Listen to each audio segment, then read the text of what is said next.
Yep, I am recording it now. Betsy, thank you so much. Um, so, thank you. Our first order of business is to approve the minutes. Let's see, I can probably bring those up. It's a little hard. You guys are all so big. Let's see if I can move you around. There you go. How about, If you do a screen share, it'll automatically replace the big pictures with smalls. I know, it's just that, it's like,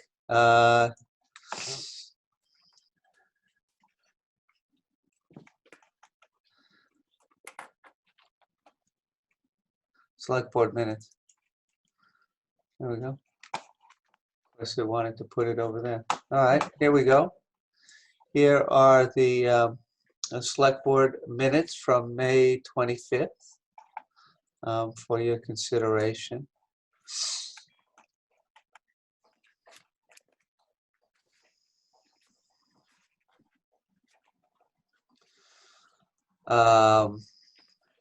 Has everybody had a chance to look at these? I have. I was just waiting to make a motion in case anybody else needed to look first. Yeah, there's just spelling on Kelly. Still.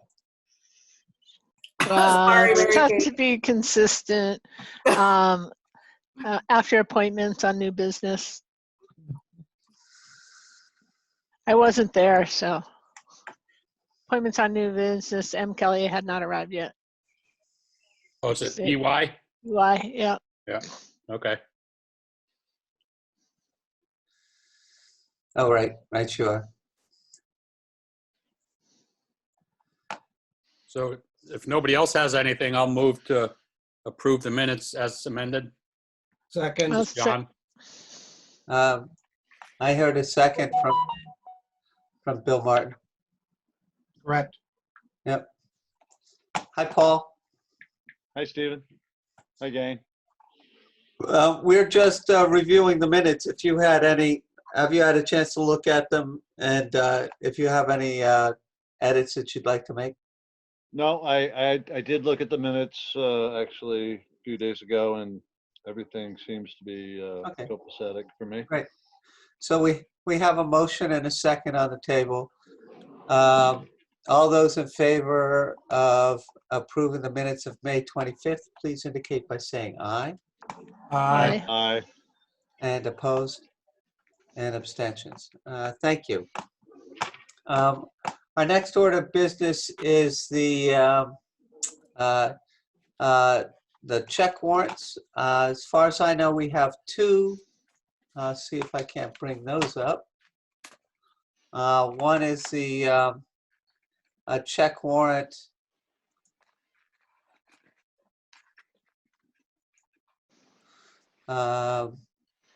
This is a check warrant number 00. It's an AP number 00530.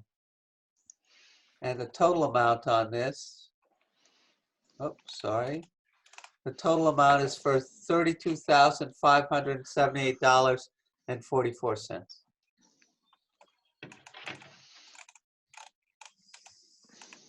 This doesn't look like an AP. I lied. It is not an AP. Oh, 00530 is an AP. It is. Oh, and accounts payable. I'm sorry. Right you Yeah. are. My bad. If this Got is the anything same, you'd like- Yes, is this the same thing that Bill emailed out? yes, Okay.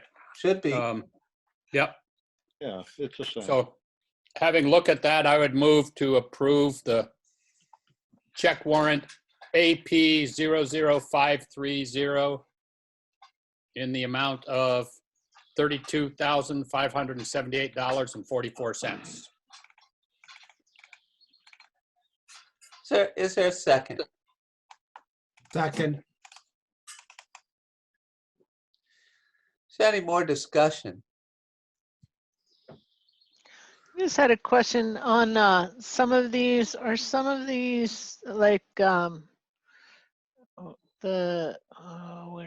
I see it, the Oh, that's a consultant for the audit. Okay, sorry, I answered my own question. No, I saw that same thing, and I was like, it shouldn't really be under consultant fees, but I'm not sure where it belongs. Um, so I'm gonna have to go look through the budget to make sure it gets put in Yeah. the right place. But the All right, the great, invoice is thanks. legitimate. It's just a matter of what category. Yeah, exactly so. Yeah. Right, thanks.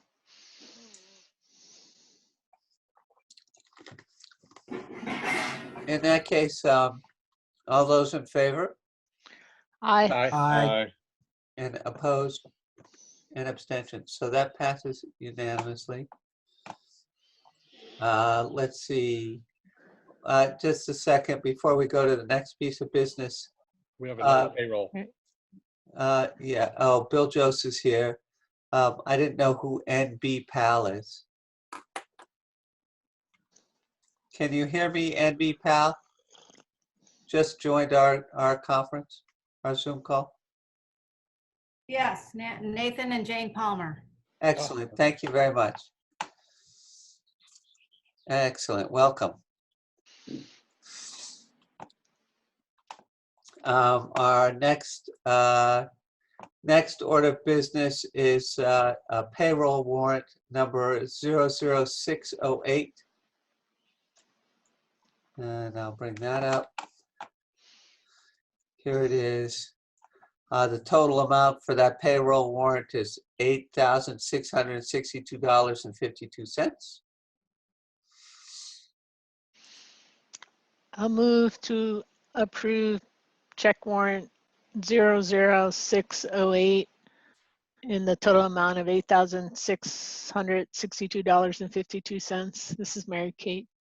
Thank you, Mary Kate. Is there a second? I'll second, John. Thank you, John. Is there any discussion? All those in favor, please indicate by saying aye.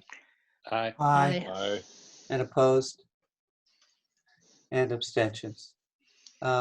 Great.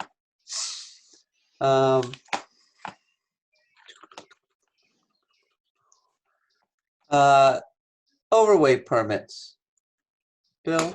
I went in Friday and signed 2, and I signed 1 this morning. They all had the proper insurance, the proper weights.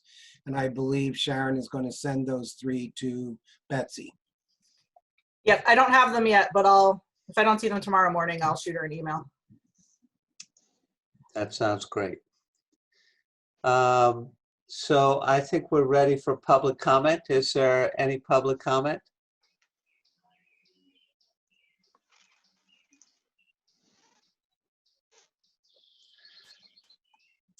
Seeing none, I'm ready to move on to the next piece of business. If those who submitted this petition to the select board are ready to do this at this time, or would you rather wait until 7:30? Okay, we'll kick it off. The only reason I ask if you have more people coming, then we'd be willing to wait on that event. Steve, this is Yeah. John. Yes, sir. I would suggest we wait since it was published to happen after 7:30. Okay. The people here may not know if there's somebody else who was planning on coming to chime in, Okay. and other less contentious issues would probably be better to handle in the meantime. Okay. We will continue until 7:30, and then we will return to this issue if there's no objection from board members. Let's see. So we have a curb cut application for Tyler Bridge Road. Let's see if I can bring that sucker up. There it is. That's a Tracy curb cut.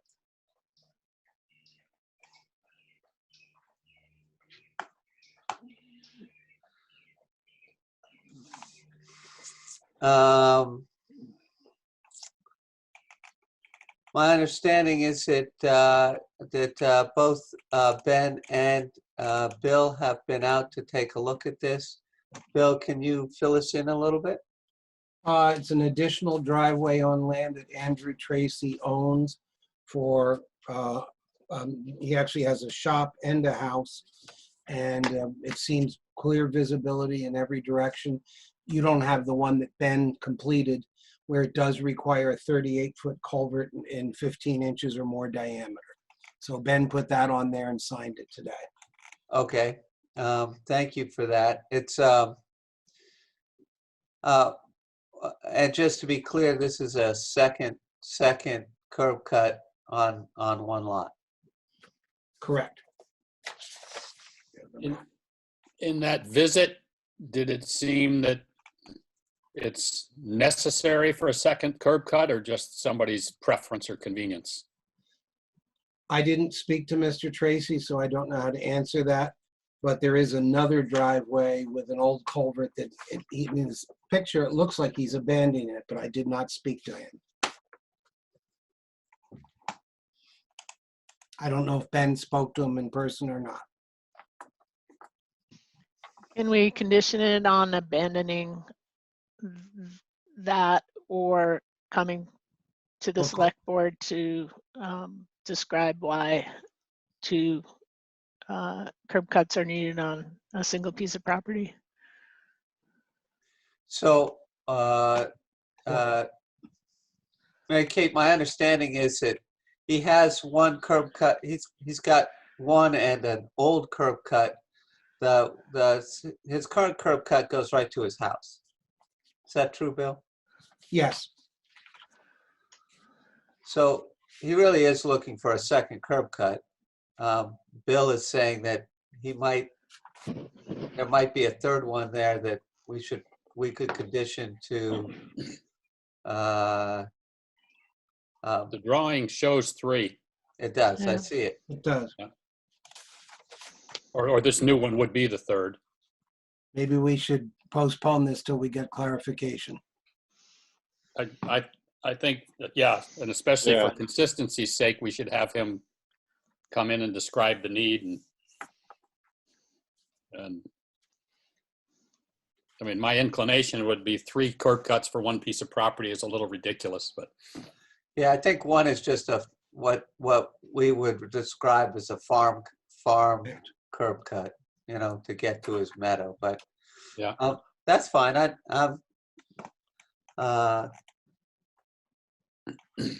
Okay.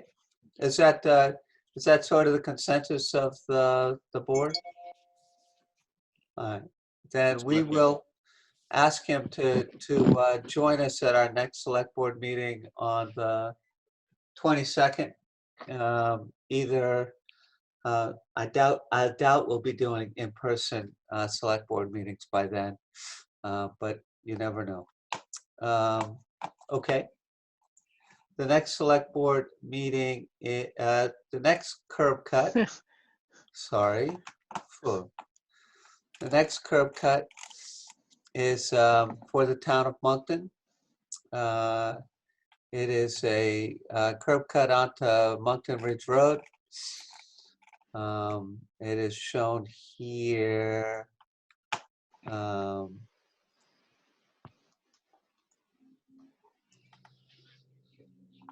And this is basically the curb cut for the new town offices and library onto that lot. And Bill, again, my understanding is that Ben and you both looked at this curb cut as well. We went separately at different times today, and no culvert needed according to Ben, and there's more than 300+ feet visibility both north and south. Okay. Is there any discussion on this curb cut?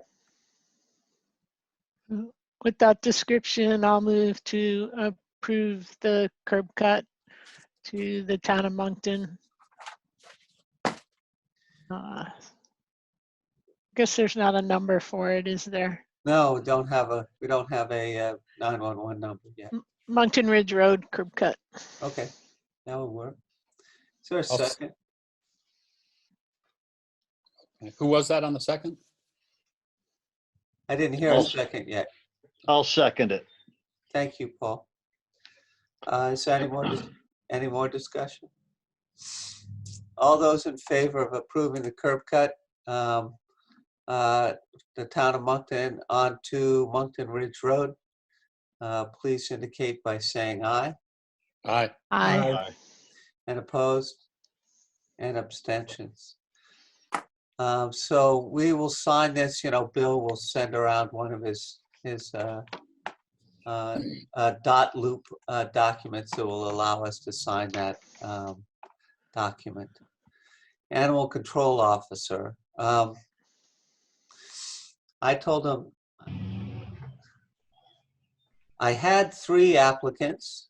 I told them there were 3 applicants. Suddenly, I only have 1 applicant to the best of my knowledge. And hopefully he's going to call in at 8 o'clock. So we'll have to wait for that. Addison County Sheriff. I hope that I included that in your data packet. I don't see it. If not, I'm going to have to do a search for it. On the AP that we approved, there's about 12 sheets of the visits that various officers have had in town. Yep. This is Addison County Sheriff sent us. They are changing their billing going forward. They have through a grant, they've gotten a detective, which is great. And they're going to have somebody on call 24/7, which has always been one of the issues for me. There was nobody when my neighbors, Paul and my neighbors, want to shoot off guns at 3 o'clock in the morning. There's really nobody to call. So in any case, there really wasn't anything to discuss here, but if you are willing to wait for a second, I will paw through my email and see if I can find that email and bring it up for you. So, okay, this was just informational. It's not a contract or nothing. You need to vote Just on. informational. Okay. It's more a question of, he's telling us what his next contract is going to look like. Yeah. And the answer was, Steve, I kind of remember that you sent an email out to us on that, but well, I think it came to select board. It didn't come to me. okay. Yeah, that sounds familiar. I remember reading about it.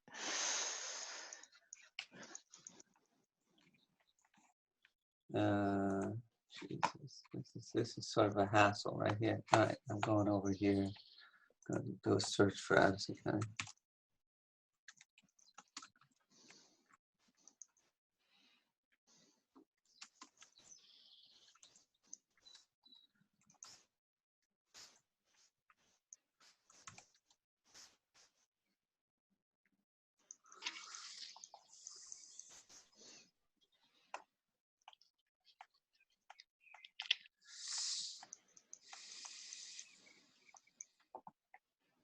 Yeah, I haven't found anything recent with the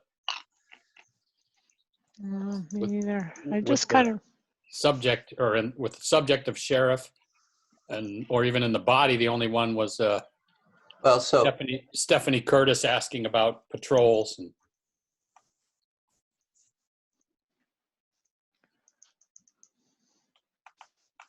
yeah, I don't see anything either. I will look for it and bring it forward at our next meeting. I apologize.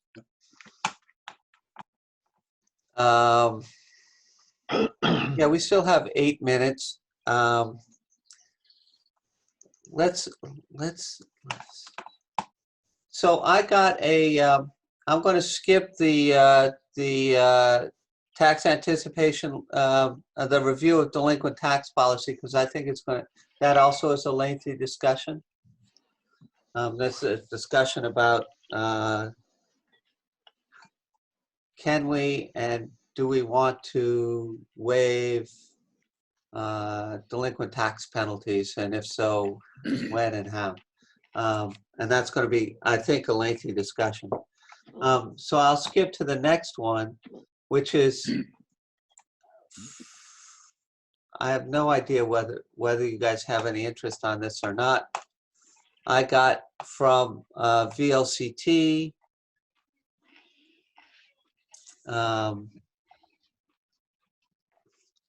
They asked for this resolution to be taken up by all the select boards. I'm happy to read it if that makes sense. Resolution: all cities, towns, and villages in Vermont are essential, and Vermont local officials support fair and direct federal emergency aid to reopen and rebuild American economies. Whereas American cities, towns, and villages face unprecedented threats due to the ongoing COVID-19 pandemic emergency. Whereas municipalities are essential to America's economic recovery, and without funding support for our local governments, municipalities may go from being a critical part of the economic solution to becoming a major obstacle to long-term stabilization and recovery. Whereas Americans, wow. I'd recommend you just read the resolved. Thank you. Resolve that Vermont local officials call on Congress to allocate fair and direct federal support to all of America's communities, regardless of population size. This funding be flexible and address not only the additional expenses incurred by communities to respond to the pandemic emergency, but also the dramatic budgetary shortfalls resulting from pauses in commerce, tourism, and other economic engines. Number 3, local governments will ensure federal funds are immediately used to rebuild and reopen the economy. Funding will keep workers employed and critical services operating. And Vermont local officials have been part of the emergency response and now call on Congress to build a united national partnership for safe, healthy, prosperous life. There you go.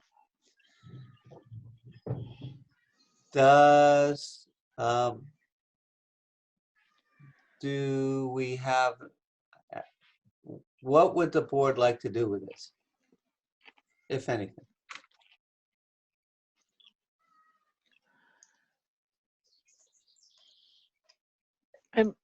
Gotta You know, unmute. I'm supportive. Oh, yep. So, I mean, I was supportive of the resolution. I'm just curious as to kind of where it came from.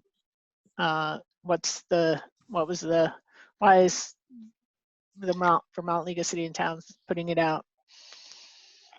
Yeah, that's where it came from, VLCT. I didn't grab the email as part of this process. Why are they putting it out? I'm not quite sure. The Right. backstory is not. The backstory is that everybody wants a piece of the pie, and they're asking that we get the same piece of the pie as New York City, I guess, if I were to summarize that resolution. Yeah, I almost wonder if it's coming from a national organization looking for, all municipalities across the country. Yeah. Because it seems less directed to Vermont and maybe a little more directed to larger cities and towns. But. Yeah. We're under no obligation, needless to say, to do anything, to take this up or Well, my opinion is the general message is here is to help all communities that are suffering from the pandemic. And regardless of the source of it, the wording that I see here helps any community that supports this ideology of what's going on. And I think that I don't see a problem with it. I think we all are facing some, dire situation. We should probably, I don't, it's not like this is coming out of, your spam mail. This is from Vermont Leagues in Town. Yep, that's fine. So, Paul, one of the ways you could get the process started if you are in support of this is to make a motion to to adopt the resolution as Yeah. written. Right. Well, looking out for our community, I would adopt and make a resolution to support the Vermont League and Towns on this issue as presented by you for approval. I'd probably simplify that, but just say adopt the resolution as presented, but, Yeah, that's fine. okay. I'll second the motion to adopt the resolution as presented. Okay. Mary Kate. Thank you, Mary Kate. Is there any more discussion?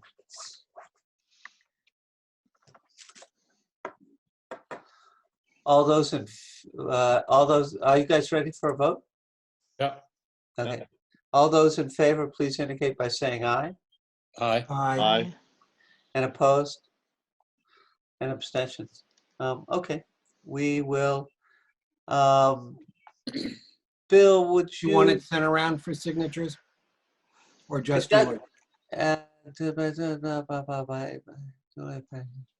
I think maybe just mine, maybe I can just sign it. It says submitted by the town of Moncton by its duly elected officers adopted on, and I don't even know that it looks for a signature. I think you could sign it as chair, and if somebody has a question, we can always point to the minutes that it was authorized for you to sign. I think that's what they're looking for. Yeah, maybe Steve, make a note of the date it was adopted, because sometimes trying to find stuff later can be hard Yeah. without that. All right. It looks like we're at 7:30.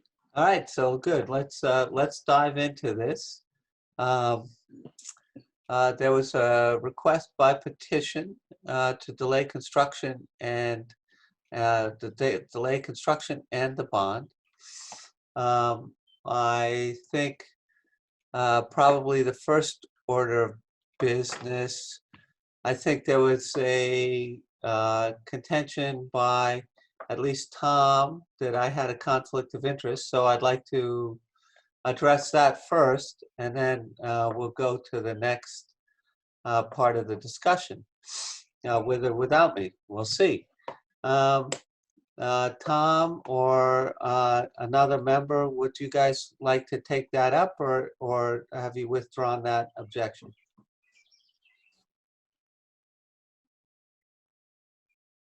Sure. This is Tom Stedman. I just, you said your last meeting that you, Steve, wrote the conflict of interest policy. And as I look at it, I see Article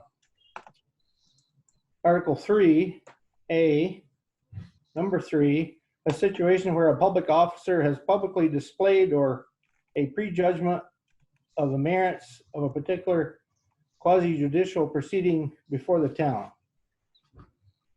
So, Tom, if I may, that's Yeah, for go ahead. quasi-judicial proceedings, and this is not one. Okay. But if you, did you wish to continue? Well, I mean, a direct or indirect financial interest of a public officer.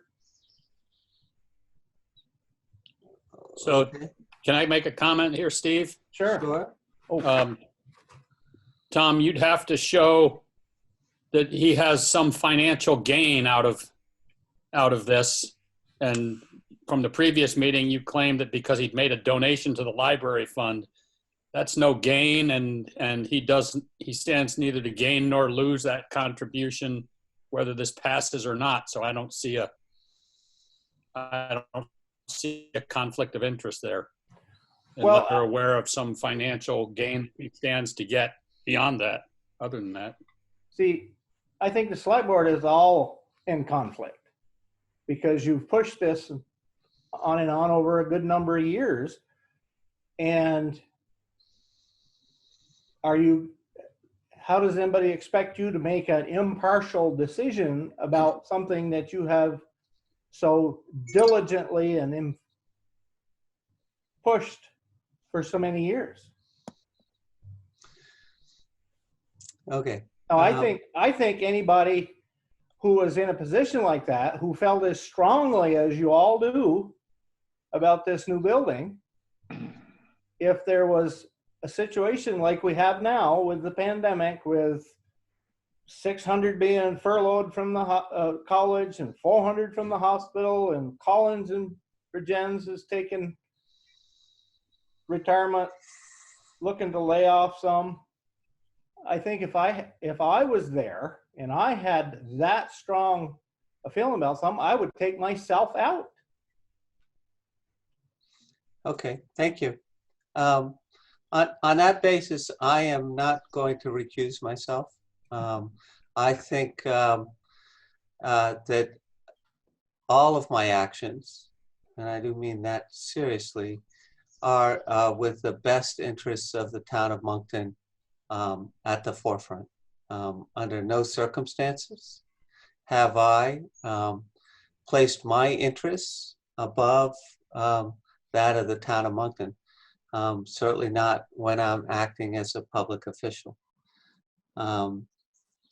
So that being said, I am going to push on to the regular. Steve, On something? before you move on, I'd just like to say that I agree with your, so that it's not just you alone expressing this opinion. That's true. I don't- I I don't guess see a conflict of interest. Thank you. And nothing in our conflict of interest policy prevents a select board member from having an opinion. I guess I, Excuse me. May I say one thing? yes, who are you? I'm Carolyn Fogg. Thank you, Carolyn. Yep. What about the fact that you're on the municipal committee and the Yeah. select board? Yeah. That's number one on the direct personal interest. I don't, when they mean direct personal interest, they mean I'm going to make money from it. That I, you know, that it's that's the way that sugars out. I will take. But it doesn't say that. It doesn't say anything financial at all in that statement. A direct. What statement are you referring to, Carolyn? It's conflict of interest, number one. Proceeding application. It says nothing about financial gain at all.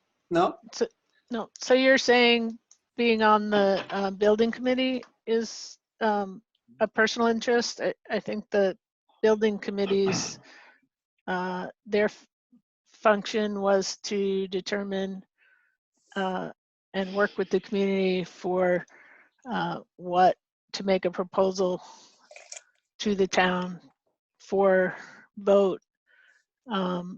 So that's not, I don't see that. I see that as a, and it working for the town and putting a proposal together. I don't see it as a personal interest. How are you not biased if you're working for the town to put forth a proposal?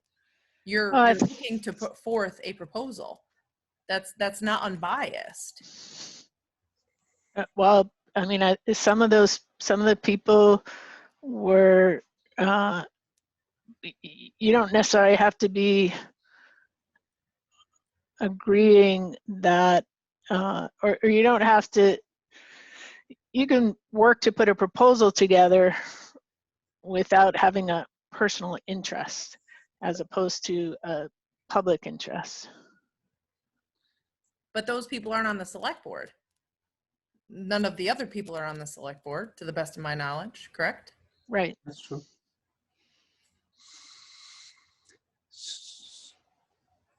So as I said, I guess I would like to, I think John is right. I should ask my peers whether they feel I have a conflict of interest. They're the people that I've worked with over the course of several years, some not quite a long time as that.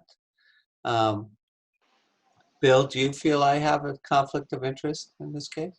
I don't see how you benefit from it other than the fact that, you know, you worked hard for it, but, you know, you're looking out for the town.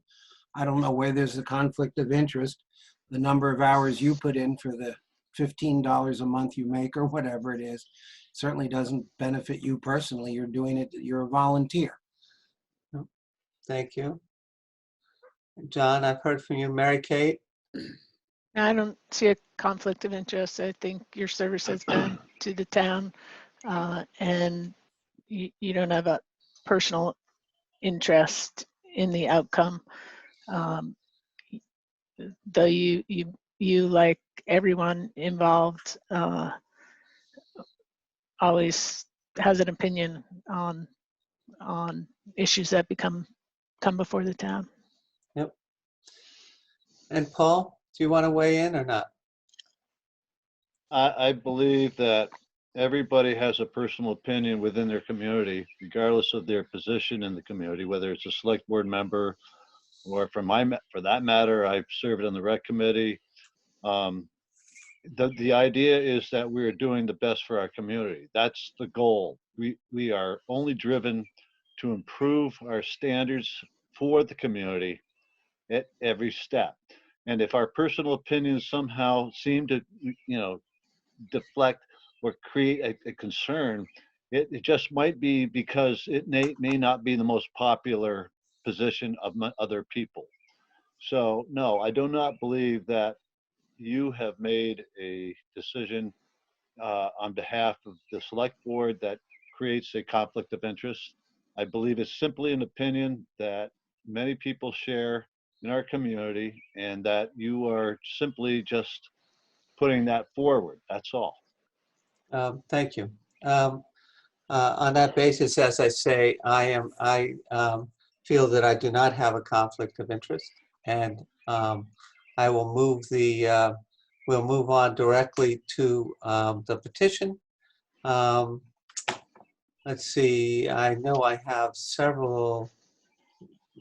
Carolyn, you sent several pictures. Let's see if I can get one so that I can read it.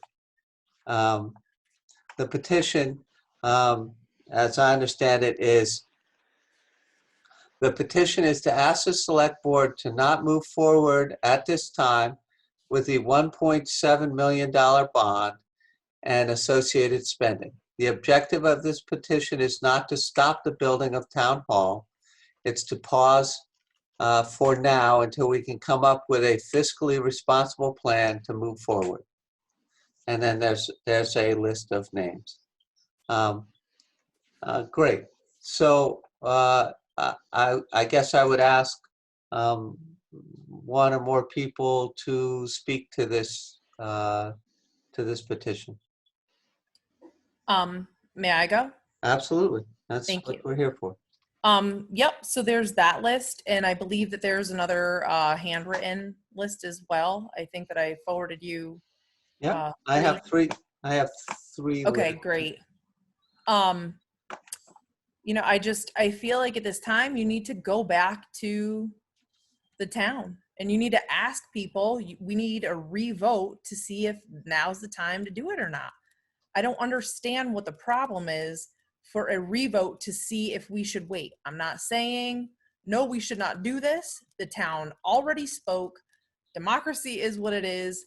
The town hall at some point should go through. I'm not saying that it should not, but at some point we need to, I think that you guys need to ask the town again, should we wait? If the answer is no, we should go forward with it, then have at it. I'll gladly get out of the way. But the pandemic, the economy is a real situation. In your last document, you scrolled by the numbers and how the budgets are so far off. How can you not go back to the town, people who are actually having issues financially, and say, hey guys, this is the situation. Do you think that we should wait? It's not money that's spent and lost. We still have the architectural plans. We still have the work that's already been done. It's not for naught kind of thing. It's money spent that will be recovered again at some point. Thank you. Is there anybody else who would like to speak to this petition? Okay. So let's see. Excuse me, Please. this is Jane Palmer. Hi, Jane. I just had a question. Sure. This petition, is there a requirement for the select board to, I mean, obviously you're responding to the petition, but is there, you just bring this up as a discussion and then it's decided whether you're going to have a vote or not? You guys vote on that, or is there?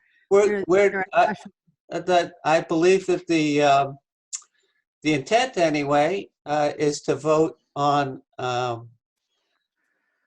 whether to take the recommendation encapsulated in that petition or not. Is that what your question is? Well, I guess it's just procedure. Like I don't know how many signatures are on this petition, but is there 54 out of what, 300, how many voters? I think I mean, some 1,600. It's a percentage of the town. I just wondering what's the procedure for getting a vote regardless of what the select board thinks? Is there, I mean, I was through this with the pipeline, we got enough signatures and then the select board just says, yeah, no, we're not going to do that. So I'm wondering, can you do that again? Can you just ignore all these signatures and say, yeah, well, no, we're not going to do that? Certainly, yes, we can. Okay. Yeah, I mean, I would say that the use of the term petition is a little bit of a misnomer. It's not really a petition, but I think the select board has put it on the agenda. Steve's put it on the agenda because a number of people have signed saying they would like the select board to consider it. Okay, so there's a number of things that I would bring forward in considering this issue, and I think let's see. I'll start here, and I think we talked about this at our last meeting. This is our cash flow. This is a guess of how much we're going to spend between now, let's say, and December. There is, in fact, a natural stopping point, if you will, where you could mothball this project. That's basically at the end of July, prior to kicking in real construction. I meant to throw. I've got one of these with construction numbers in it, but there's the Naylor and Breen. We signed one contract with Naylor and Breen, and we signed what's called a pre-construction contract with Naylor and Breen. They have over the process of these past months put out a number of bids, and they are collecting subcontractors. At the end of that process, they come to the town and give us a contract that says we will build that building for you at a not to exceed cost. And that's a budget that we're all working towards. So I went back and asked Naylor and Breen and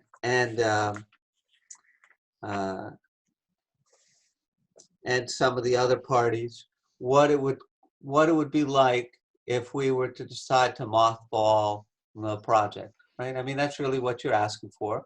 Although when I really hear what you say, what you're really asking for is a revote. But let's take it at its face and say you'd like to mothball the project. At what we will have done at the end of July is we will have spent $137,000 on this project. $30,000 had already been spent and was part of budget. So we've spent a little over $100,000 out of the municipal building fund. So our municipal building fund will have been exhausted and a little extra.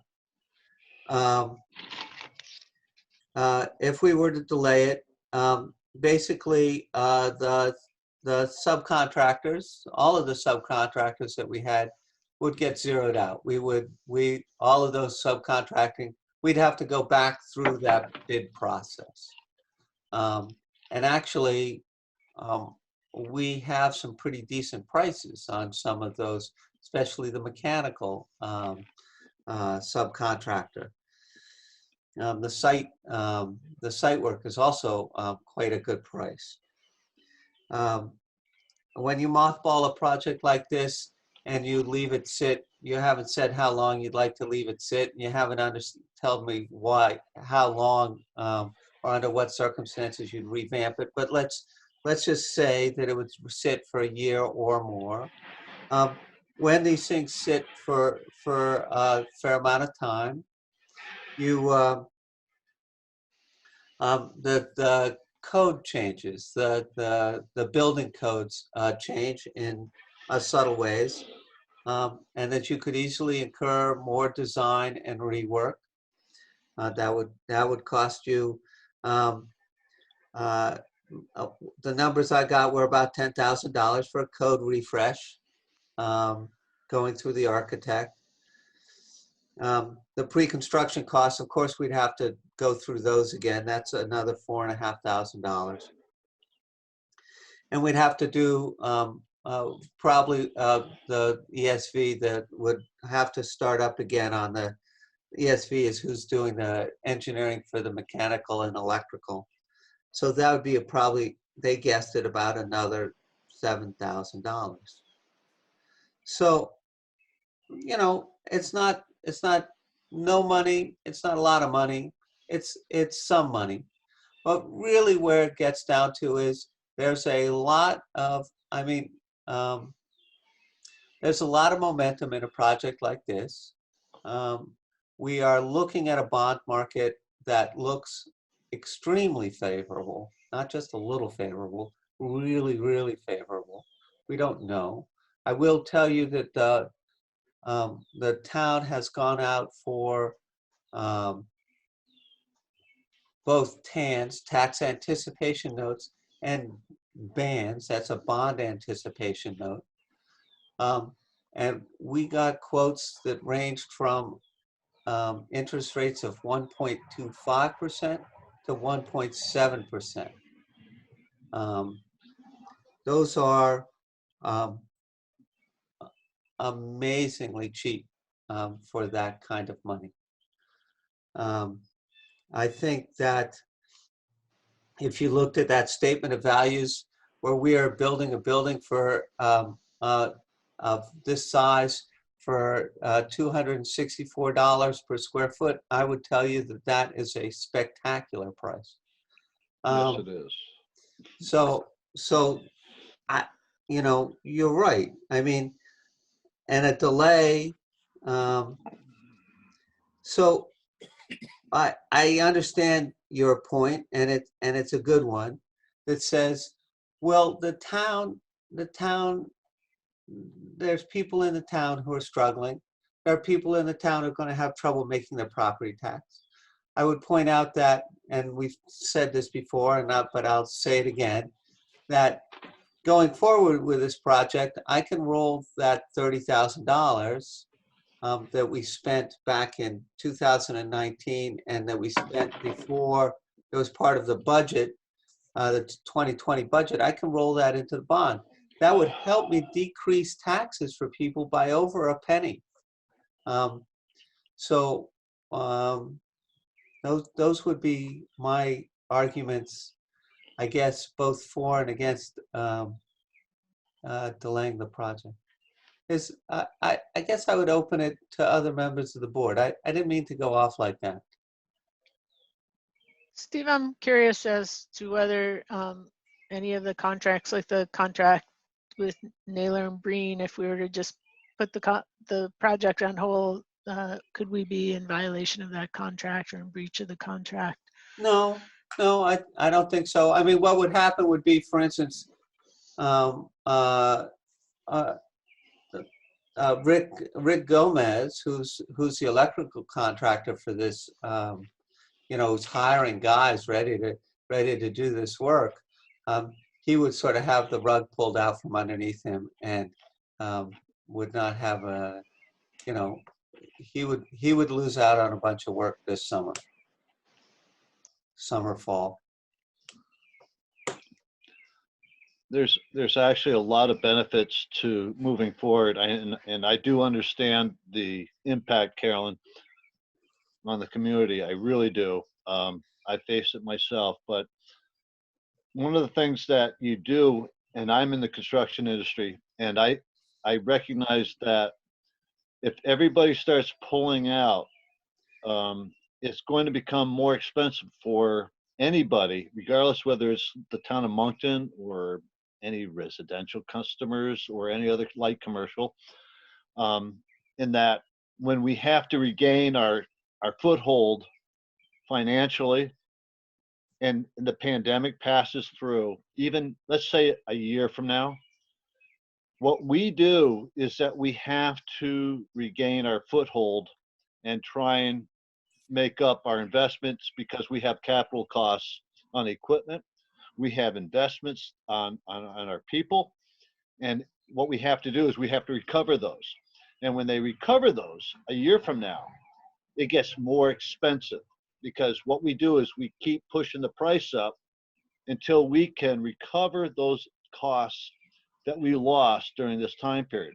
If you can take people like us and put us to work on our community center, and this is why I'm very adamant about this, is that we are probably going to do it on a much thin slice of cost versus what we used to do it. Why? Because we want to try and get through this period. We're going to do it just to survive. We're not going to make as much money as we used to. We're going to make a lot less, but we're going to survive. We want to continue our operation so that when this is all done, we're back on the same street. So if you start taking the rug out from under the community center, what you're doing is that there's a lot of contractors that are going to be involved in this that are probably going to keep their dollars really tight. They're going to make this bid really tight, and they're going to do a better job because they want to get through this. And if we don't do this, and then we have to wait a year or even a year and a half, there's going to be a rebound. They're going to want to rebound. I want to rebound, and we want to get to where we were before, and that's going to cost a lot more money. That's the way contractors work. That's the way things work.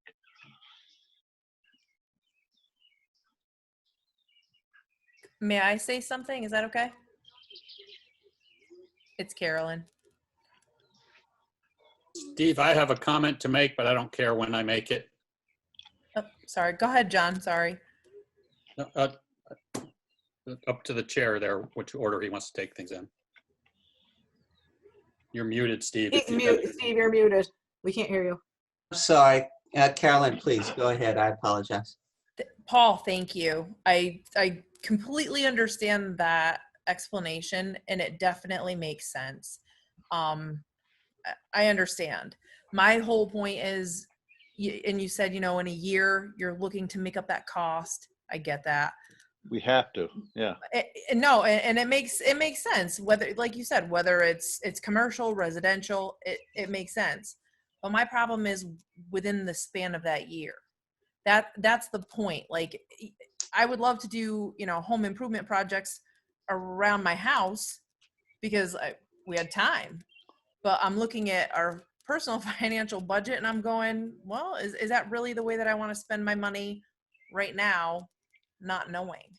And as far as like taxes are concerned, I'm pretty sure we had $100,000 budgeted for this project, I believe is what you said last time. So by the end of July, we'll be, what, 37,000 over? And what does that equate to? And what happens if we do move forward and get the bond and then people can't pay their property taxes? So your delinquent tax goes up. And what happens if we as a town can't afford that bond anymore? What happens to pensions then?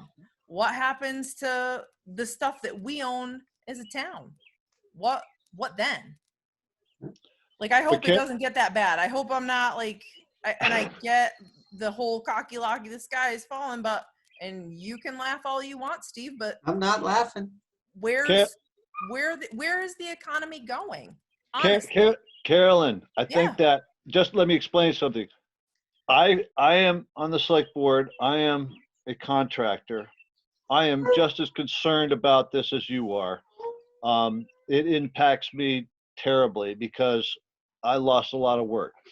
But I also had thought through the process within 3 weeks of the shutdown. And what I did find was that you have to rebuild yourself from inside.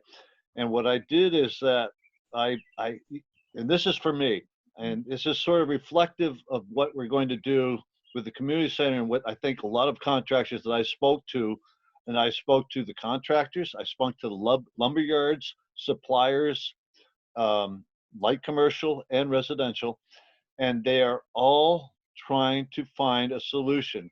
They're all dropping their prices. All right, we're all dropping our prices. You know why?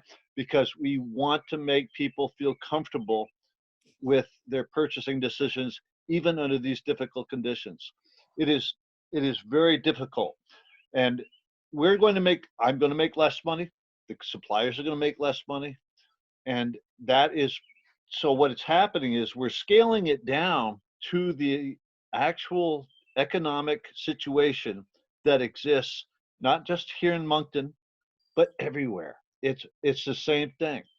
And I am very concerned. I am literally in my office regularly trying to figure out what costs are doing, and they're all coming down because all the manufacturers, a lot of the subs, a lot of the suppliers are all concerned that if business dries up, they're going to go out of business.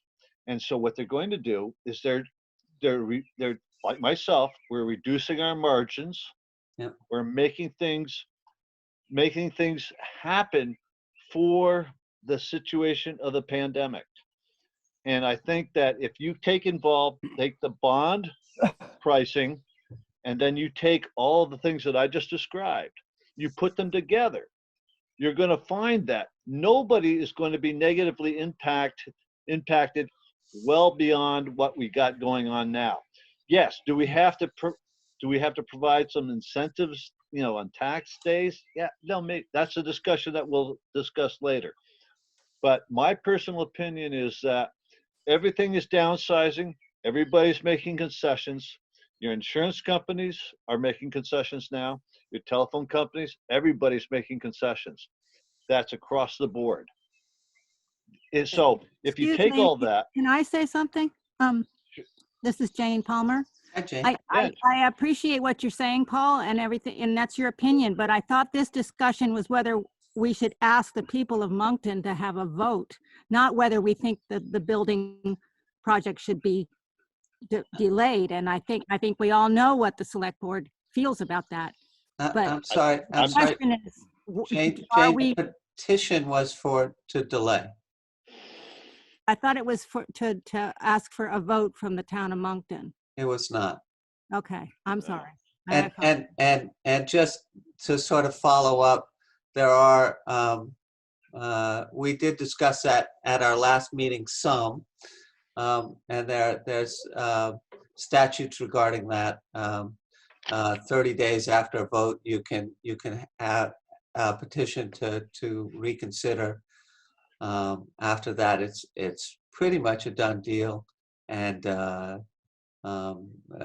yeah, you can if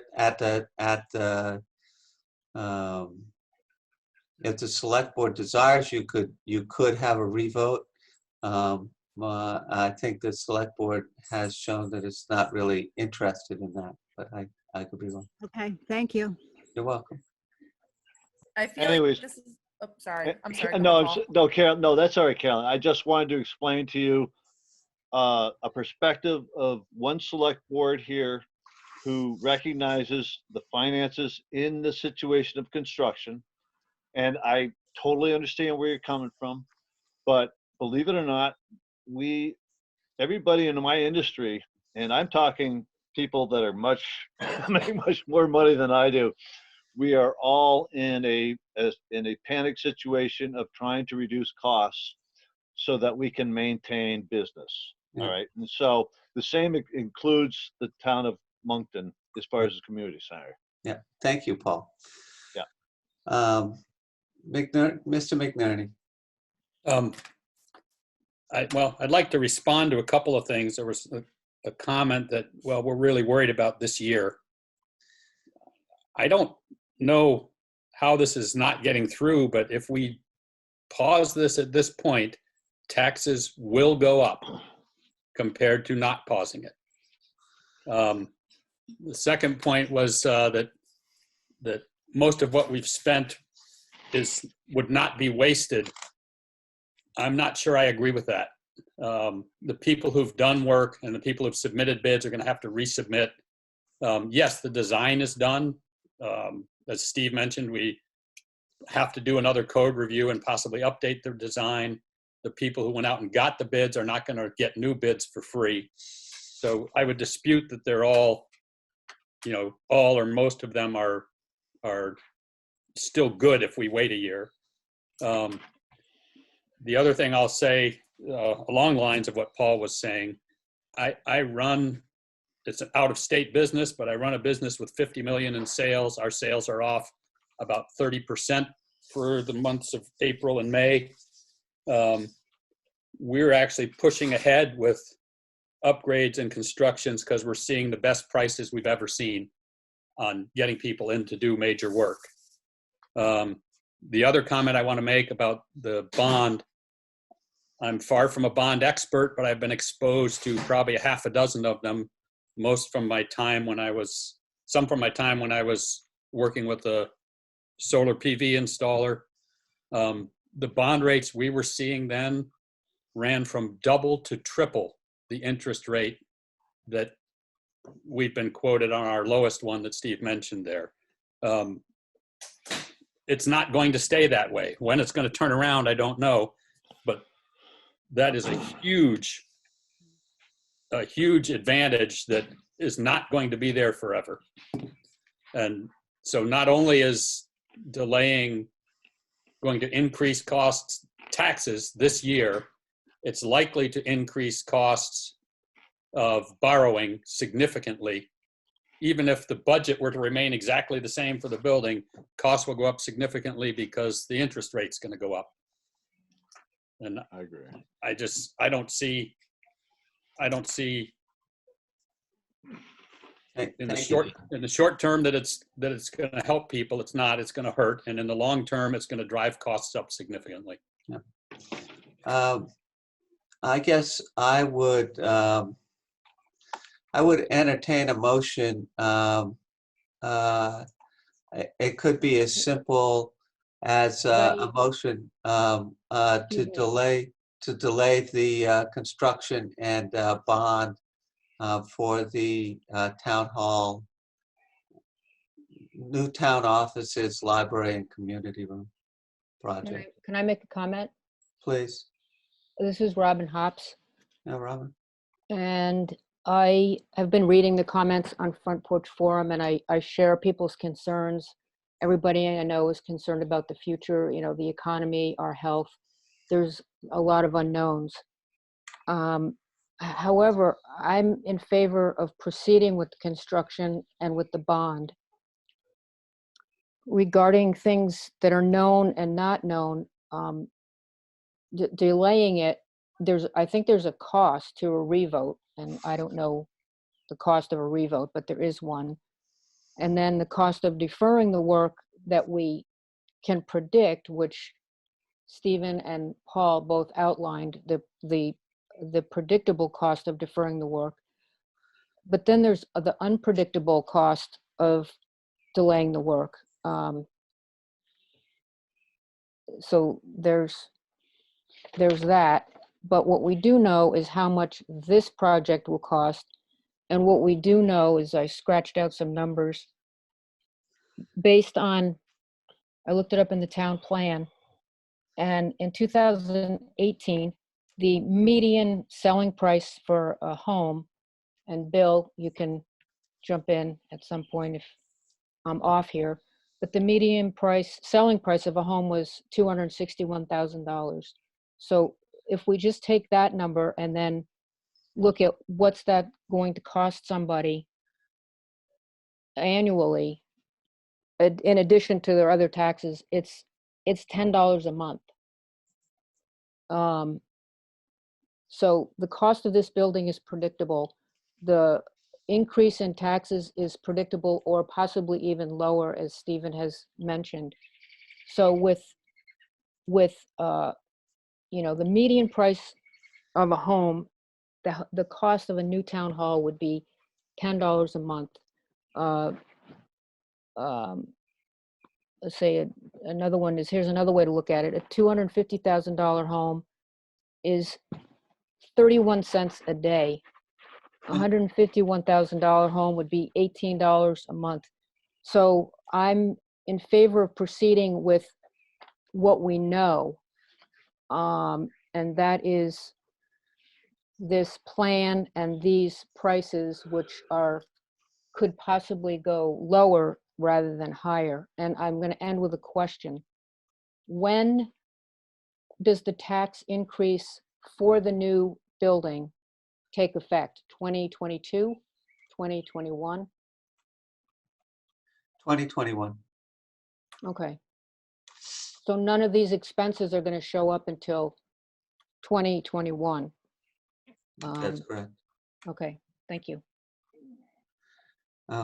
As I say, back to business. I guess I would entertain a motion to delay the building and procuring of a bond for the new town offices and library project.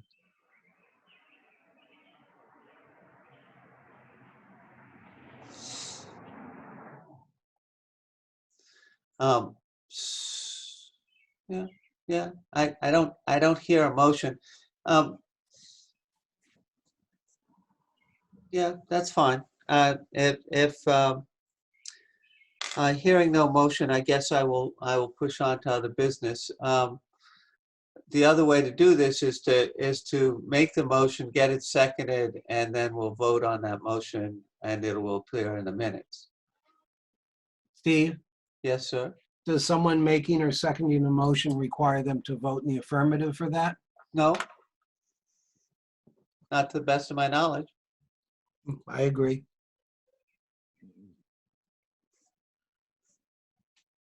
Okay. I guess I am then pushing on to other business. Hearing no motion to take up. Okay. Thank you. Steve, the minutes should still read something, or Betsy. Well, that's my problem. Well, it can still read, subject was dropped due to lack of a motion. Well, Maybe Mary Kate's got a better way of phrasing that than I do, but. If you would prefer, you could have a motion to continue the project on its current schedule. I'll do whatever you guys want. I'll move to continue the project on its current schedule. Second by Bill. All right. Is there any discussion? Board members? All those in favor, please indicate by saying aye. Aye. Aye. And opposed? And abstentions? Thank you. All right. I see Mike French here. Is he still here? Hi, Mike Yes, sir. French. Hi, how are you? Great. So this is animal control officer is the subject. Mike, as I said, I had three offers to become animal control officer. When I mentioned that we had 3, 2 out of the 3 just dropped out, said, oh, I'll let somebody else do it. Mike apparently Well, here I am. is still in. You didn't react quick enough, Mike. That's right. They said, step back, and you were too slow. So, Mike, I think we've discussed a bit about animal control officer. Have you had a chance to look at the animal control regs and stuff? I haven't too much. Been pretty busy at work myself, so Yep. I can get right on that soon here. All right. Why don't you fill in the select board with your schedule and the reason why you want to be animal control officer? Sure. So currently, I'm working in Middlebury at the Addison Independent, and I'm as ad salesperson there. And it's a 9-to-5 job on most days, Monday through Friday. I do have extra time otherwise, and I wasn't sure if this position was based on like an on-call system or if it was you do a few hours over the weekend. I guess I just don't have enough experience in the field to really understand the hours to it, but I do have extra time on my hands, and I am a dog person, so getting them in the right places makes sense. Yeah. Actually, the board have a comment? I can talk a little about, since I've helped Melanie and accompanied her on some calls that and others can chime in if they think this is off, but my impression of the job and how Melanie handled it was it's extremely rare that it's on call, as in we call you and you need to come over right away. Right. Okay. If it's an emergency, the dog's mauling your kid or something, you call 911 or the sheriff. You don't call an animal control officer. Okay. And a lot of it is she'll get a complaint and she'll respond to the complaint, and so she'll set up an appointment to talk to the person complaining, and then if she judges that it's warranted and it sounds like there was a violation, she'll talk to the dog owner. I mean, it's not the little van with the net running around chasing down dogs because somebody said there's one on Main Street. It's more investigating, and my impression, at least how Melody ran it, was it lent itself well to her being able to schedule time to investigate things. Yeah, that makes sense. And I don't know, do others have a different impression of that or on the board? No, that seems to fit. You do get an animal control cell phone. Okay. You can choose when you wish to answer calls on that cell phone. A lot of times, so the last 2 calls that the select board got, one is still, under has not been resolved. One was a neighbor saying, my neighbor's dog is really vicious and he keeps coming over here and I really don't like it. And actually she's written us an email to say, what are my rights? And I'm sort of, I'm not sure I want to tell her what her rights are. Because, yeah. So I really don't want to see somebody shoot somebody else's dog. That's really not. That's not good. That's not good neighbors. Okay, gotcha. So the other one was just somebody said, "Hey, 2 hounds just came by my house, and I tried to get them into my house, and they ran up over the ridge. I'd like to talk to the animal control officer." So, I mean, that resolved itself, right? That the hounds came back to wherever they were, wherever they left. So,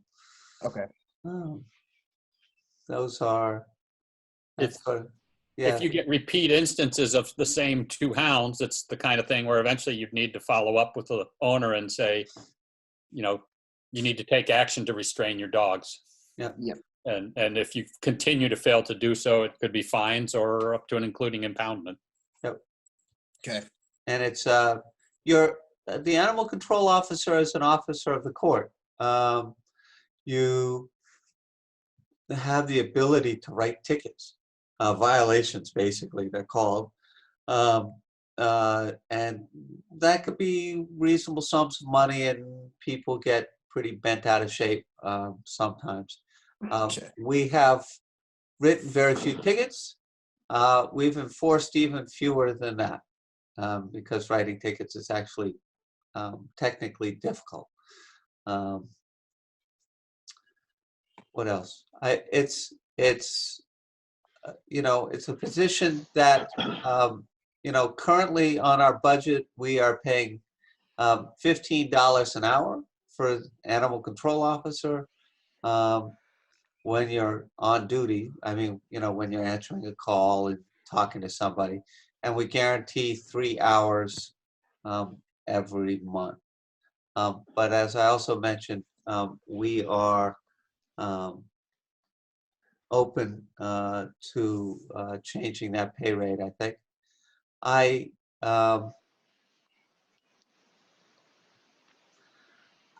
think given and Mike lives in just across the border into Heinsberg, but he travels through Moncton, twice a day. Yep.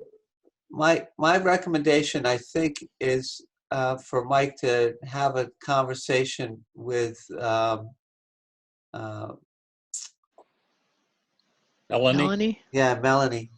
I had it on the tip of my tongue and it disappeared. Yeah, Melanie Pizer, and to see if he's still interested and to come back to the board in 2 weeks. Mike, she was the previous ACO. Gotcha. Mike, what do you drive for a car?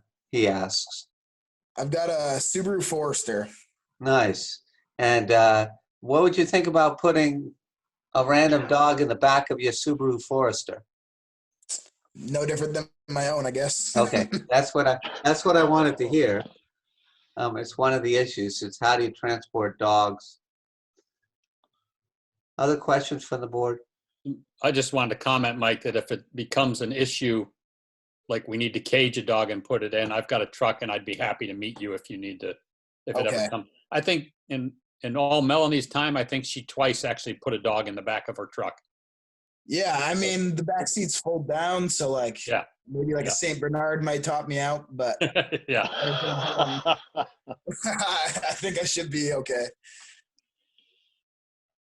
Okay, so other questions from the board? Just as part of his training, if Melanie has the time, would she be taking him down to Homeward Bound and to see the facilities? Because he may have to go there at 2 in the morning when there's no one there. Yeah, actually, I think Homeward Bound does their training as part of that. Okay. That makes sense. Yeah, if I'm just on the case, if it does come up, that would help. Yeah, no, absolutely. I have a concern, Michael. You seem like you're really good with people, and I think that in the animal control department, being good with people is more important than being good with dogs. Yeah, because you understand if you approach a situation. It's not necessarily the dog that's going to be your worst enemy. It's going to be the person that owns the dog. Mm-hmm. So my question to you is, how would you respond to an owner that sees you picking up their dog, a block and a half away as they're looking for it, and goes after you? I mean, how would you handle that? Like the humans coming after me? Yeah. Throw it out there. I mean, I'm a pretty well-built guy. I mean, it's going to take a decent-sized person to knock me over. I mean, I'm just, I don't get intimidated easy. I mean, I'm just. Well, I'm talking about the owner, not the dog. Right, right. I mean, same scenario. I'm not too intimidated. If I'm gonna get knocked out, I get knocked out. I mean, Actually, It's not- looking at you through the Zoom, which is very deceptive, except I'm really skinny. yeah, I mean, I just want to make sure that you understand that there's a a human touch to this. right. I mean, I currently work as a salesperson, so I'm kind of getting people to agree with me anyway. So I'm just gonna keep it going, I guess. All right, I like your attitude. Thank you. All You're right. welcome. Okay, so with the board's permission, I guess I would just have him go talk to Melanie and we'll go from there. Yeah. I'll Fair enough. mention the other two candidates. John mentioned that we might be interested in a deputy animal control officer. Is there the other two candidates? Let's see. One was very interested, knew about town government. She's a stay-at-home mom, has a 4-year-old daughter. Was worried about having to take her 4-year-old out on calls, but aside from that, she was totally game. Yes, Mary Kate. Yeah, I think it'd be great to have a deputy, not only maybe for some coverage issue, but, so for transitions, there's somebody who could transition to, because we were kind of without anybody part of this year. Whereas if we had a deputy, if one person left, we'd still have somebody and could fill the deputy Okay, role. so I will cycle back through these other two candidates and see if I can't see if either one of them would be interested in a deputy role. Great. Okay, thank you. Poof. Hey, Steve, Yes, just sir. a quick one before are we moving on to the next order of business? What's up? I see a phone number on there and I just wanted to make sure we'd identified who that person was for the minutes. 6060. It's your town treasurer, Bill Jones. Oh, hi, Bill. Yeah, okay. Hi, Bill. Thank you. Bill, you got two sites going on here. I know I've given him a camera, but he hasn't quite got it working yet. All right. It's a little structure for me. I'm Okay. happy to hang up the phone and sit in silence. No, you're good. No. Michael, thank you very much. I'll be in touch. I'll connect you up with Melanie Pizer, our previous animal control officer. I appreciate it. And thanks for being guys willing to step up. Yeah. Thank you. Take care. Yeah. Bye. Steve, do we need to approve that appointment? We didn't appoint him yet. I felt Have like, talk to Melanie. yeah, you should talk to Melanie, and he should really look at the animal control ordinance. I'm not going to appoint somebody until they've done those two things. Good. Is that our standard protocol, Stephen? What? Is that our standard protocol? I just made it up. Okay, just asking. Okay. Our standard protocol is trying to find somebody who will do the job. That's what I thought. That's why I'm asking. All right. So don't we want to approve him before he just takes himself out? Yeah. What? No, What? Hey, it's all good. I'm happy to wait. Okay. No. That's good. So we have Bill Joseph. Bill Joseph, can we? I'm going to skip, with the board's permission. I was going to, again, sort of skip over the delinquent tax policy temporary changes, because I have the treasurer on the line, and I think it would be nice to have him talk with us, participate in a conversation about tax anticipation loan and bond anticipation loan. Is that okay with the board? Yep. Okay. Good. So I'll start, and Bill, you shout out when I make a mistake. Roger, welcome. All right then.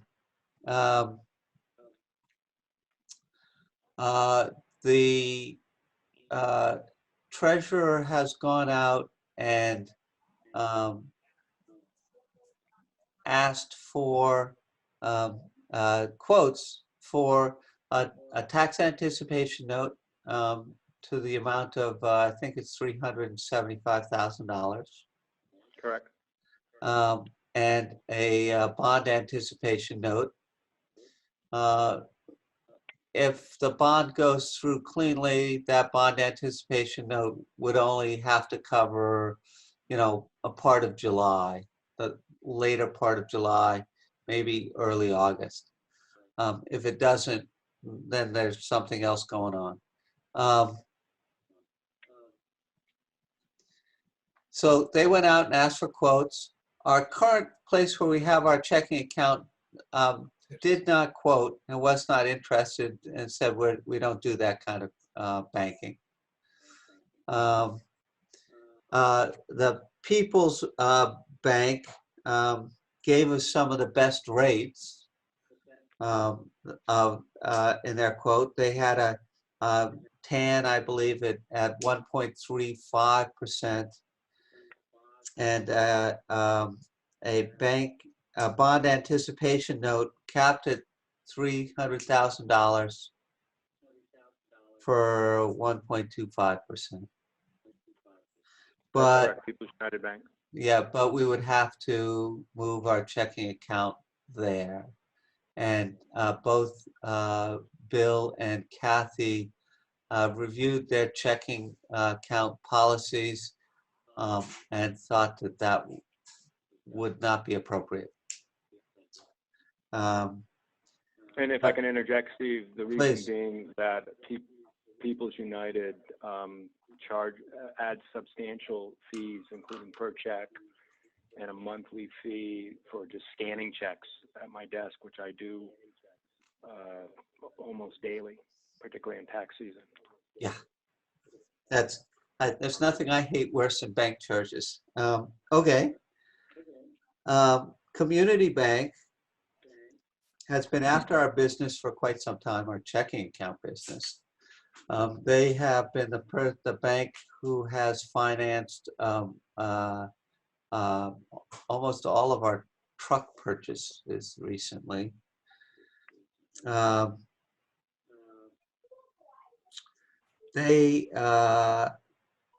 Their tax anticipation note was the highest. I think it was 1.8%, and the bond Slight correction, 1.81, and that's also the same with the bond anticipation. and the bond anticipation note, and it was capped at $150,000 for the band. Thank you. And then, but the checking account had no fees attached to it. We didn't have to. Having a checking account with them was not a condition of the quote for a TAN and a band. And they do some pretty sophisticated banking for us at Community Bank. They do something which is called sweeps. They sweep all your money at the end of the day and all your cash. They put it in government securities overnight, and then it's back ready for you to act as your cash in the morning. It actually gives us a little bit more security because our checking account is often greater than what is protected by FDIC.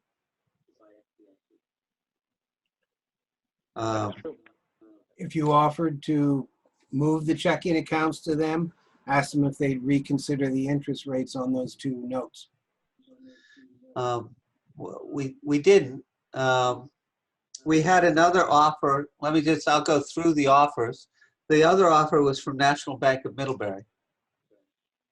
And the National Bank of Middlebury offered us a TAN of at 1.7%, which is a pretty good rate, and a letter of credit for the entire $1.7 million at that same 1.7%. you know, it's good for a year. It's good until March 2021. Is that, so as I recall it, Bill, is that right? March 15th, 2021. Yeah. That's pretty sweet. So I think their recommendation, Bill, I'll let you, Bill, make your recommendation. I'll stop talking. The recommendation of the treasurer and the far more experienced assistant treasurer and CPA is that the town select both bids by the National Bank of Middlebury at the 1.7% interest rate for $375,000 on the TAN and $1,700,000 on the BAN, and concurrently move our checking account from Citizens to Community Bank NA. I'll say in passing that I do know that, for instance, on that last truck loan we took out for $73,000, we would have gotten, I don't remember, 2, 3, a 0.3% interest rate reduction if we had our checking account with them as well. So I don't think I'm looking for a motion, but I am looking, I believe, because what's going to happen is the treasurer and the assistant treasurer will go out and get the bank documents for us to sign at our next meeting. But what I was looking for was consensus, whether we agreed with the treasurer's recommendation. Just one question. You're moving the checking account to a different bank than where you're doing the TAN and the BAN? No. Yes. Yes. There's two institutions to be involved if you agree with our recommendations. Okay. And I probably was said, but I lost it in the discussion. What's driving the move of the checking account? A couple things. One is a convenience factor. Citizens has closed branches, particularly the one in Virgins, where I work on Fridays, which made it very convenient for me to deposit cash. Yeah. But more importantly, we think it's important that the bank be there when we need them. And it was shocking, frankly, that Citizens Bank basically turned their backs on the town, in a matter of speaking, when we went to them to seek financing. Okay. Makes sense. Further, as Steve mentioned, Community Bank has been professionally but acutely after our business for years. And they've stepped up without hesitation. Most recently, when we did the truck note, we also have every reason to believe, as Steve commented, that forthcoming or future notes will be competitive, and more so because we have our business with them. Yeah. Okay. Bill, this is Mary Kate. So National Bank of Middlebury doesn't require our checking account, and it doesn't change, the interest rates aren't any different if we have our checking account there? They do not require, and in fact, our most recent TAN, which was in 2014, was also with them. Okay, and rates aren't any different if you have a checking account there? We did not specifically ask that question. We didn't know if they were large enough to support that, but we can go back to them with that question. Yeah, it just seems like you'd want to know that as part of what you're, I mean, if the rates are, you know, if you save a 0.2 or something on each of those because you have your checking account or checking account there, it That might was be for worth Community it. Bank. National Bank of Middlebury made no such representation. Okay, yeah, maybe worth asking just to check. Yeah, no, we have a fantastic relationship with the banker, and he's been amazingly responsive, and I'm sure he'd be happy to answer that question. Yeah, And I think it's the only local bank. So I like that too, particularly if both the rates are better and it's local. When do we anticipate the bond coming through? The end of July. Okay. So really shaving, and that's not going to be the full amount that we're paying interest on right off the bat, is it? It's going to only be what we've drawn against? That's exactly correct. So Oh. yeah, really talking about the tax anticipation note's the one we'll have longer. The bond one's going to be a month and a half, saving 0.5% interest or 0.2% or something is for a month isn't going to add up to much because we're not going to have that much drawn against it. Yeah. Yeah. The other thing, the National Bank of Middlebury stepping up with the full bond amount is if there's any unforeseen complications, let's say, or delays with the Vermont Municipal Bond Bank, we're able to pay builders and producers. Good point. It's also a letter. It's a line of credit at Bank of Middlebury. We would only pay interest on what we draw on, as John. Yeah. Okay. So I think the board's the consensus of the board is that we agree with you, the treasurer and assistant treasurer's analysis, and look forward to signing that paperwork at our next meeting. Great. We'll make it happen. All right. Thank you, Bill. You're very welcome. If you want, you can stick around. We're going to talk about delinquent tax policy. I'm not going anywhere. All right. Mary Kate, can I ask you to kick this one off? Oh. Yeah, better if I'm not muted. It is. Sure. So if you want you to pull up S344. Yep. On it. Yep. So that's the statute that was recently passed, and it seems pretty clear that we do have authority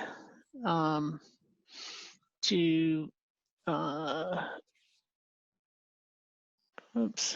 establish a grace period to decrease or waive any penalties. I'm looking at, what is it, A2, establish a grace period for decrease or waive any penalty, interest, or fees imposed on taxpayers for the late payment of the municipal property tax or statewide education property tax collected by the municipality.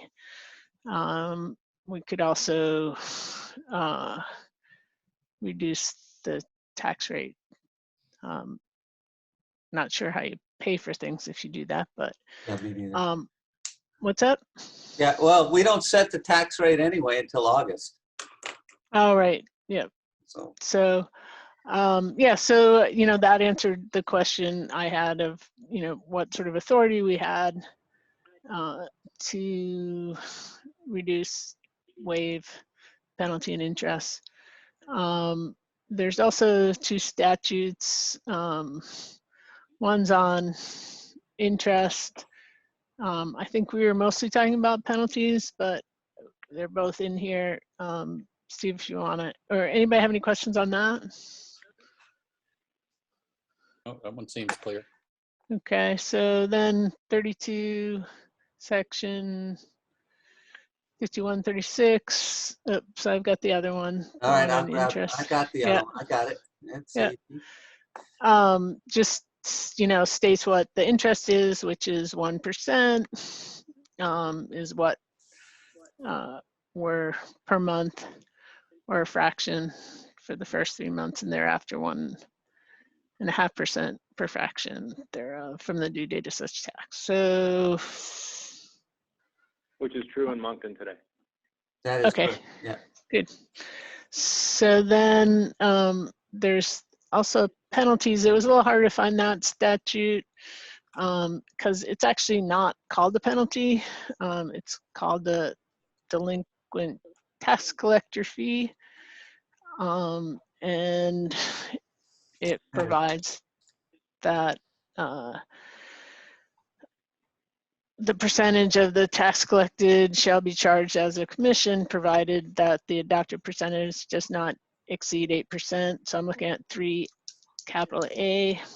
But if you look at 3, it says that for all taxes collected after the expiration of the time established in the notice, so the notice of taxes, tax bills basically, voters of a municipality may adopt by a majority vote of the municipality's members present and voting, or at an annual or special meeting, the 8% penalty or a lesser penalty. So, and a grace period for that. So I'm assuming that got adopted at some point. It's kind of thought of as a collector's fee if you pay your, if I could go back and look in the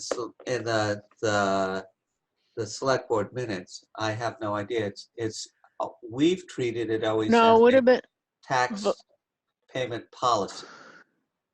right. And we have a policy as well. I'm just, as I understand this, the That's true. majority vote of the municipality's members present and voting at an annual or special meeting. So it's not a vote of the select board. It's a vote, as I understand it, of the voters Yeah. at an annual meeting. So, Mary Kate, I wanted to ask about 1674-1. Yep. So, okay. I to some extent, our delinquent tax collector status is changing. We had a delinquent tax collector. There was a separate entity. Rod Burrett used to do it. Yeah. Right. And then we, in order to facilitate having Bill Joseph as our treasurer, we sort of said, well, Bill, actually, I think Bill came to us and said, you know, if you let me do delinquent taxes as well, I can afford to do it if you pay me this salary. And so we're currently paying a salary for delinquent taxes. And not collecting the 8% that Rod Burrett did, my predecessor. Right. It's well, you're not getting paid it, but the town's collecting it. I'm getting paid $3,500 annually in a salary, but that's correct, Mary Kate. Yeah. Right. So let's just read this. Where a municipality does not vote to collect its taxes by its treasurer. So do we vote to collect our taxes by our treasurer? Yeah, Yes. it's just. Well, tax collector.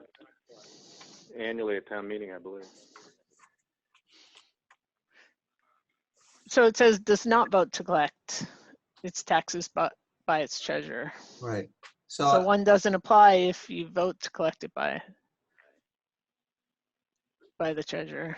Yeah, well, up to now, it's been the tax collector, and who just happens to also be the treasurer, but it's the tax collector position exists, and we pay somebody a salary to do that job. So, and starting next year, that the treasurer and the tax collector, the delinquent tax collector, are appointed by the town. Right. So we haven't eliminated the position. So this is a little bit of a rat hole. Let me back up. I apologize. But we have the authority, if we want, to waive that 8% fee. Yeah, so we have that for just this tax year. For just this Bill tax year. S344.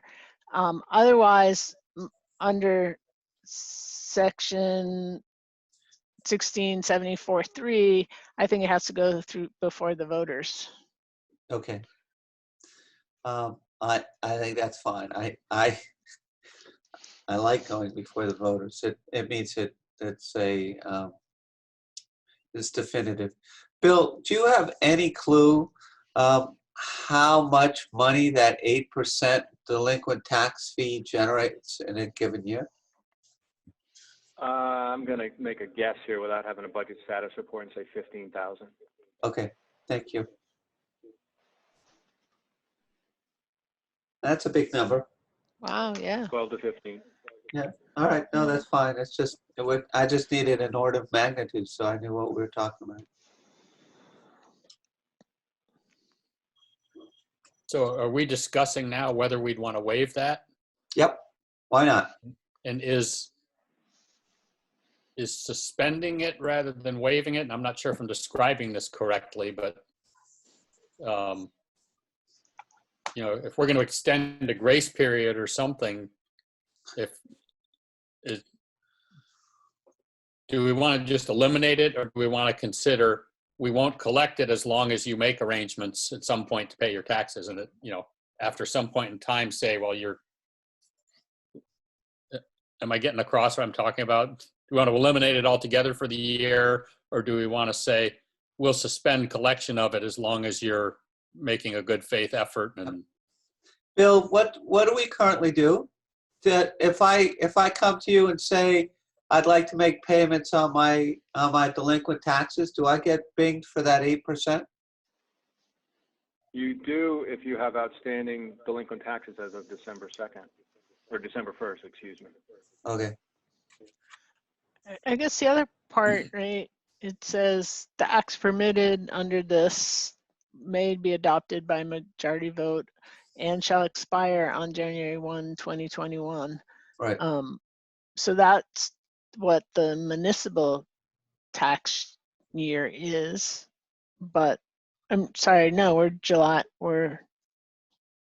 June January. 30th, July July for 1. schools and calendar fiscal year for town business. Yeah, so that's the town, but not for the school. But this also allows us to waive, you know, the school taxes as well. So I'm not really sure how the expiring on January 2021 kind of works. Does that make any sense to you, Bill, looking at it? I don't know if you can. I haven't looked at it before, so I'm really not in a good position to comment. Right. Bill, can you guess what percentage of the taxes in town are paid directly by mortgage companies? Just a guess? Oh, I would say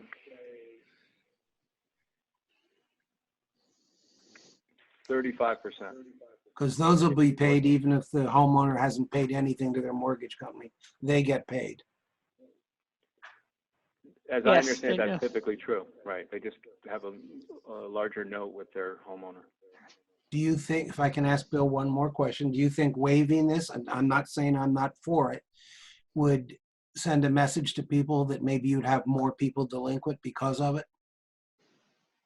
I don't believe that. I'm not a huge fan of the 8% personally, because in a certain sense you're penalizing, in almost all cases, the people who are least able to pay. We do have some habitual late payers who are people of means, so it's always very surprising to me. It's almost as if they can't be bothered to pay on time.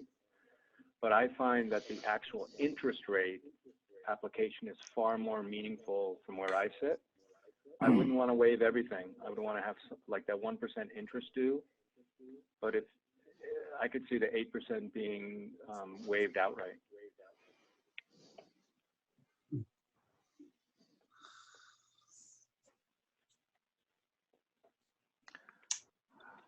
Are there other questions? I'm just looking at this again. Sorry. So I'm looking at section C. Actually says this section applies only to property taxes collected by a municipality from taxpayers. This section shall not apply to any dandelions, penalties, interest imposed on municipalities with respect to payment of the statewide education property tax due to the state. Right. So that's and I don't even know how I'd administer that. Oh, so I'm sorry, Mary Kate, by your reading of that, we could only waive the 8% on the property taxes being paid for the municipal tax. Well, so A says not, we can, A1 says, I'm just reading, I hadn't looked at C. Extend or establish a new timeline of payment of property tax and education tax, Well, right? yeah, And then A2 says waive penalty, interest, municipal property tax or statewide educational tax, right? But then you go to C, this section shall apply only to property taxes collected by a municipality from the taxpayers. Section shall not apply to any deadlines, penalties, or interest imposed on a municipality with respect to payments of this. So maybe, Bill, you can, does the state impose penalties, interest on the municipality with respect to payment of the statewide education property tax? We've always paid timely, so I'm not sure what those penalties would be even. You mean on individual taxpayer? All I know is for late filers with homestead declarations, there's a $15 fee. Yeah, it just says, so it seems like as I'm trying to figure it out, it sounds like this is that we can waive it on the taxpayer, but we have to pay it in time for this to the state, or the town, is subject to interest and penalties. yep.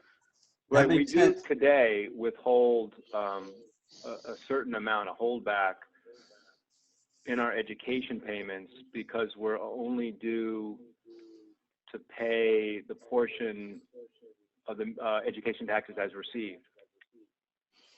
But by the end of the year, by June 30th, we have to true up and pay everything regardless of whether or not our delinquent people have paid or not. Right. Yeah. So that's where. And we've Problem never, is- certainly not during my tenure, we've never been late, so I don't know about the imposition of the penalties for the town.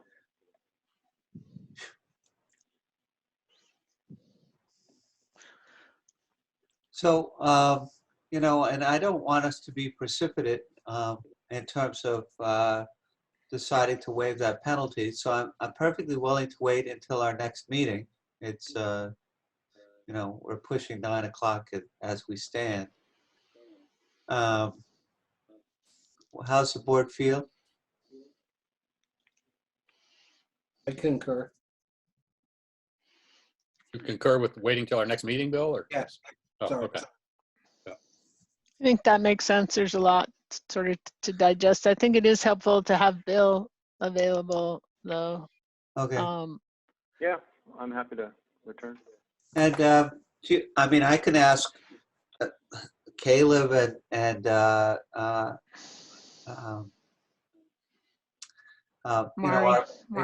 Mari have both offered to help walk us through this legislation if we're interested. So, if that's of use. Okay, so I'll put it on the agenda for our next meeting. Can I ask a question of Bill before we leave this completely? Sure. Bill, is there any value to, as some other states have done, they've waived penalties, but in order to get them waived, you need to come in ahead of time and say, and basically kind of like, work out a payment plan or whatever, but you need to come in ahead of time and apply to have them waived prior to the due date. And they did that mainly to give the treasurer, so the treasurer would have some notice or have some idea of the magnitude of the people who are going to be late, rather than just on tax day suddenly find out, hey, half our payments didn't show up. I think there's some conceptual merit to that idea, but I don't know how if you have a policy that applies to all your taxpayers, I'm not sure how you could make that really work, or if it's fair. Yeah, it may be unmanageable, or it may not even be legal. I mean, as far as the statute goes, I don't know if it lets us put a requirement on waiving it or not, but it's just something I wanted to bring up, and whether it's worth doing or whether it's something we should look into further, or whether it makes no difference at all to you. You'd almost have to put a note in each tax bill telling them they have the the opportunity to do that. And I don't know if that would make more people delinquent or not. But I have to agree with John is that you can't exclude people that have the ability to pay and give them the right to delay their payments because they're taking advantage of the system. Which is I why don't it's think, absolutely imperative, Paul, that we charge the interest. I think that, yeah, there has to be some interest paid because I for one would pay my taxes regardless because that's the way I am. But that doesn't mean that there's other people like myself who have the ability to pay that decide that they can make more money on their investment portfolio and delay the payment to the town. And I think you do have to create some rules that keeps that under control. All right, let's take this up at our next Yep. meeting. Okay. I think there's really Okay. quite a bit of meat on this bone, to be honest with you. yeah, Okay, I see. Will has joined us. Hi, Will. Hello. Howdy. I think we're on to new town offices and library status. Is that why you signed on? Well, honestly, I went biking on my way home. I saw Bill's rig at his office, so it reminded me that it was a select board meeting tonight. Oh, there you go. But I'm happy to give a couple 2 cents on the status if you'd like, and then if you want to fill me in on the parts I missed. Sure, go ahead. I was just gonna say that the latest kind of schedule that Tanner, Naylor and Breen has put forth for us is, I think we're targeting executing the part 2 of the contract with Naylor and Breen, which would have the contract value for the full project. I think mid-July, with construction starting plus or minus somewhere around August 1st. I'm not going to specify who was awarded, but I believe by this point, Naylor and Breen has awarded the civil contract. But I'd have to confirm with Naylor and Breen on that. So the big pieces, obviously we've talked about this before, but the mechanical, electrical, plumbing contract is, subcontract is secured. And the big one, the next big one was a civil site, and that went out for bid. And I believe Naylor and Breen has selected a contractor for that. And then the next piece is that basically the entire project is going out to bid, but there's a process in which that any vendor can bid parts of that contract. So that was a big thing that Steve and I were talking with Naylor and Breen recently about, was just making sure that there was an avenue for smaller firms such as a mill shop in Moncton to bid on some of the smaller pieces of work. So anyway, something on my to-do list was to just send another front porch forum post out again, just to remind folks that when that solicit for bid does go out, that there's an opportunity for local contractors to bid on various scopes of that work. So, Well, is there any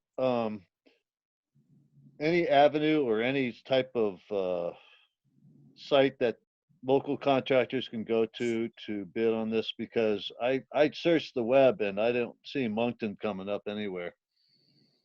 so there's a website, and I'm in the. And that's what bothers me, is that I don't know if we have a full. You got to remember now, if you want locals to get involved, they may not be tech savvy, and you might want to try and find a solution to that. No, that's a great point, Paul. And I did put a front porch forum post out, and then this was a while ago, but I requested any local contractors to get in touch with me, is just so I can connect them with Naylor and Breen. I did get a lot of response, a decent amount of responses on that post. Good. So we have connected a lot of folks to Naylor and Breen, but it's worth doing it again. But but works in process is technically the site that people can go to see the project. Okay. But I'm happy to, you know, Can you, last could you, week, but I'm I'm happy sorry. to do another ad on the Front Porch Forum. Could you throw that out there again, Will? Yep. That I would appreciate it. Mhm. I think that as there's things change in our community. We have so many we have so many subcontractors that could be a great value to our community that live amongst us, and I just don't think that they necessarily have the networking ability to get through to it. Sure. Good. I guess the only other pieces are, I put out what's based on our conversations last week. I started the process. It's a 1061 is what it's called. It's a warning that we are going to convey real estate. And that's with regards to that easement from us to the church. I advertised it in the paper and I posted it around town. After 30 days, if we haven't received a petition signed by 5%, then we will be able to convey that real estate, sign that easement deed. The town source, our water source permit continues apace. We just cleared one hurdle. We won't need to do a drawdown test, which is really quite good. They would like us to once again test the water, which I tested before we started this process. They want to test it under their auspices, so we'll go through and do that again. I think that's all I have. I'll take questions if there are any. I have one that's more of a detail question, but I may have local wood coming available. I know others in town who've recently done timber harvest who have local wood available. I doubt any of that would sell directly to the town, but they would be interested in talking to some of the contractors involved in this, who might be doing the wood trim or whatever. I suspect that there is no way, at least my experience in the past has been, there's no way they can be competitive with the Home Depot contractor price. And being sensitive to the town's costs on this, we would have to find a couple people who might be willing to kick in something to make up the difference so that it could be competitive. And I'm just wondering, who do I and others talk to if they're interested in that? And I also want to mention, if somebody thinks this is a conflict of interest, then I will drop any involvement I have in it.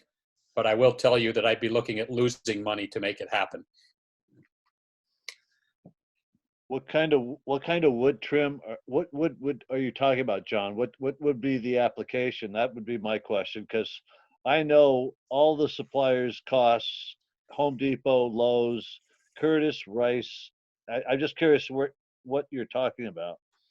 I'm talking about locally harvested trees, probably going down to Lathrop's or something and getting sawn, or even maybe a local sawyer sawing them, sending them to get kiln dried and saying, you know, hey, you told us you needed X board feet of 1x3 pine or whatever. Here it is. Okay. It's a little different than what a typical contractor may do, but it's a way to get locally grown products in there. And again, it may not fly at all. It may be completely financially not feasible, but I'd like to explore it with somebody. I suspect the person to explore that with would be whoever the contractor is that gets the bid. And we'd have to figure out a way to make it happen so that you know, he can still meet his bid. Hey, John, I have 2 cents on that if I can put it. There are so there's at least 2 mill shop guys in town that have reached out and expressed interest in the project. So I would, Okay. I with you offline and make sure that you guys all connect, and Yeah. when they bid on a various scope of work, that they're in tune with you. The other option is to reach out with the library. There's going to be aspects of this project as we move along that will be probably handled by the library solely. Just thinking of, some of the furniture, some of the more permanent fixtures in the library. Yeah. That there might be a way that stuff can get fit into the project in that way. Because, for example, if you look at the total overall budget on the project, there's obviously a big chunk is Naylor and Breen, but there's a piece which is the town, and part of that little piece is furniture. And that can hit a couple buckets there. So there's a potential. Okay. Yeah. Put some pieces in that way. All right. Well, I'll touch base with you outside of this. So I don't think I have anything else on town offices and library status at this time. Emergency management director status. I think you've hopefully been keeping track of these press conferences from Governor Scott. We've had an uptick of cases. Fortunately, they seem to be related. So it's an outbreak rather than the virus in the community at large. Yep, things are slowly opening up. Stephen, I just wanted to finish off one last thing. I'm sorry. I'm sorry. No, one last thing. Peter Norris, you mentioned, asked about moving the World War II monument. Yep. And it's actually the Korean War also monument. Yep. I talked to Eric Bissett, who owns the property adjacent to that. The monuments sit on town land.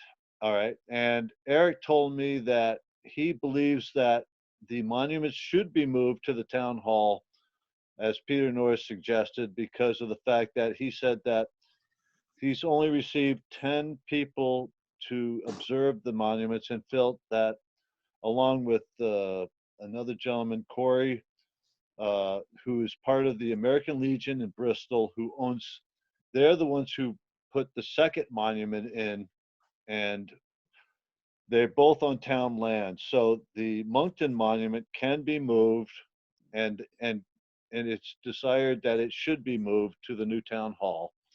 And the second monument, which was donated by the American Legion in Bristol, I haven't gotten quite touch with him, but because of the fact that it is on town land, we have the right.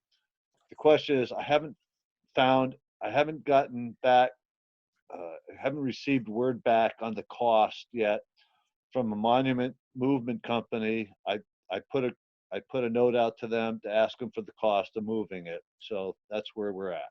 Well, thank you very much for doing all that legwork. That's awesome. And would you also reach out to Gil Coates just to get his 2 cents, the historical? No, Eric talked to Gil already. All right, no, that's good. Yeah. Okay, thank you. It being almost 9:15, I am going to go right through. I know that there's some other business, Bill, I haven't forgotten. Is there any of the old business that anybody wants to talk about? John? I'll just mention that the town attorney has contacted the complainant in the Jockey Lane dispute. Oh, no kidding. To see about having a site visit. He had hoped to actually do it today, but hadn't heard back from them yet. That will be coming up fairly soon. So he's going to meet with them, have them point out the areas, and try to get an idea of, since we don't have the original road survey, get an idea of, how obvious is this? How clear-cut a case would be if you had to make an argument without the original survey. And I've told him when he scheduled that I've told him when he schedules that, I'd be happy to come with him. So probably will happen sometime this week. Perfect. Anything else? Any other? I meant to write not the Town 36 road reclassification paperwork, but the paperwork to throw up the end of Pond Road. Mary Kate, are you familiar with any of that stuff? Yes. I haven't, I mean, I had a case a long time ago, but it's been 10, 12 years. You know what I do is I go out and I find somebody else who's done it and copy along. I mean, yeah, I'll do that and bring it to the board. We'll figure out what to do. Yeah, if you want. VLCT has a write-up on that. I'm sorry? VLCT has a write-up on how to do that. Yep. One of their big things is be sure to involve your town attorney. I don't know if that's I saw that. a generic disclaimer, but they do have kind of a step-by-step thing, which may have been updated since the last time I looked at it. Yeah, I'm happy to be involved in that, Steve. Okay, that'd be great, Mary Kate. Thank you. Yeah, so just email me, let me know what parts you want me to do. Okay. Thank you. Other business. Bill, you had some other business that you wanted to discuss? Both John McInerney and I have been approached at separate times by an individual about a problem on one of the town roads, and I offered to meet with him and Ben, but he said that wouldn't do any good because he's done it with town people before. I just want to get that in the record. And then an individual on Borough Hill Road complained to me again in a rather unpleasant phone call about how the town grader is run. He suggested the road crew take the Vermont roads course. And in talking to Ben today, both he and one of the employees have taken that course. He did say that if I can't fix it, he's going to find another way to fix it. I didn't think that was very nice. And Ben had a complaint, I think, in the last week from someone on Hardscrabble Road about a dangerous turn and that it needs to be paved. So here it goes. Awesome. All right. I think I know where the Hardscrabble Road one is. Yes, you were involved years ago, we were told. Yep. It's still not going to get paved. I remember But he's got that. a problem. I grant that. Yes. And Bill, we're talking about Bennett Road. Okay, yeah. The first one, yeah. You do? I've been involved with the party. I talked to Ben today, and I told that I sat down with Ben today and I said, listen, and Ben actually explained to me what he explained to that party. And I had talked to that party who was quite quite excited. And I am actually a very close to that person from experience in another committee. And I told Ben that I would talk to him again and trying to create a diplomatic resolution. Yeah. Yeah. And that's it. All right. Thank you. All right. Is there any other business to come before the board? What? Oh, yes. Thank you. Our next meeting is June 22nd at 7 o'clock. Zoom? Yep, Zoom. Unless you guys decide different, but I'm not willing to sit around and with all of you guys, especially not at town hall. I'm not comfortable with it either. Yeah. Okay. Just clarifying, I'm not trying to argue that we should go first. Yeah. Okay. And we could try, the fire station. Let's discuss it at our next one, and the next one after that's 3 weeks later, so it'll be in July. Let's see where we are then. Okay. Awesome. I'd entertain a motion to adjourn. So moved. Second, John. All those in favor? Aye. We are adjourned.